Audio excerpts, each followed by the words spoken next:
নমস্কার, welcome to my channel. চলে এলাম একটা নতুন ভিডিও নিয়ে। আজকে বরকে আর মেয়েকে নিয়ে বেরিয়ে পড়েছিলাম একটা জায়গায় যাব বলে। তো চলুন আমার সাথে আপনারাও সেই জায়গায়। দেখেই বুঝতে পাচ্ছেন দক্ষিণেশ্বরের মায়ের মন্দিরে এসেছি আমি। হ্যাঁ, আজকের আমার এই ভিডিওতে আপনারা পেয়ে যাবেন দক্ষিণেশ্বর মায়ের মন্দিরের পুজোর টাইমিং, কি আর আপনি কোথা থেকে ডালা কিনতে পারবেন আর সে সমস্ত তথ্য। তো আমি স্কাইওয়ে থেকেই ডালা নিয়েছিলাম, যেহেতু স্কাইওয়েতে অনেক শপ রয়েছে সেখান থেকেই।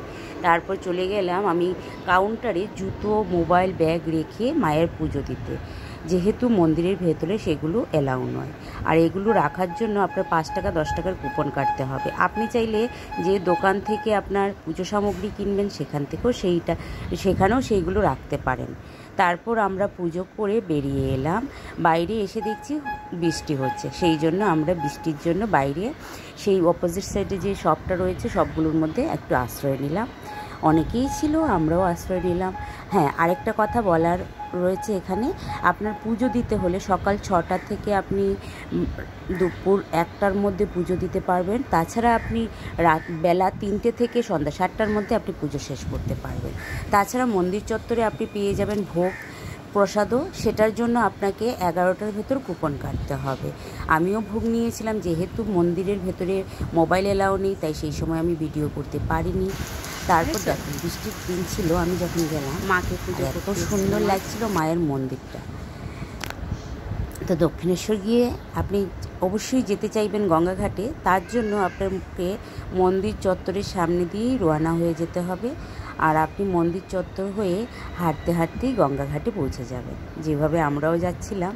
আর বাইরে থেকে মায়ের মন্দিরটা এত ভালো লাগছিল। আর বৃষ্টির মধ্যে আমার মেয়ে একা একা হাঁটছিল আর জলের উপরে ঝাঁপিয়ে যাচ্ছিল, ওর মতো করে আনন্দ করে নিচ্ছিল। আরেকটা কথা না বললেই নয়, 2011তে যখন আমি প্রথম মায়ের মন্দিরে যাই তখন কিন্তু মন্দিরের ভেতরেও মোবাইল এলাও ছিল, কিন্তু এখন সেটা নেই। তাই আমি ভেতরের কোনো রকমের কোনো ভিডিও ফটো আপনাদের সাথে শেয়ার করতে পারছি না। তো এইটুকু করতে করতেই আমরা অনেকটাই গঙ্গাঘাটের পাশে চলে এসেছিলাম। আর এদিকে আমার মেয়ে একা একা রাইমস বলতে বলতে আসছিল, দেখুন।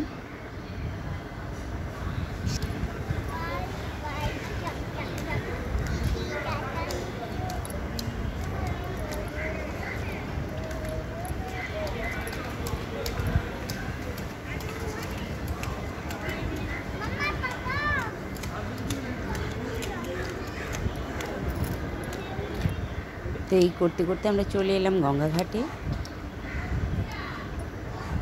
বিখ্যাত গঙ্গা নদী দেখে নাও সবাই। দক্ষিণেশ্বর আসবো আর গঙ্গাঘাটে আসবো না, এমন হতেই পারে না। এখানটায় না হেলে যেন দক্ষিণেশ্বর আসাটা কমপ্লিটই হয় না, তাই না?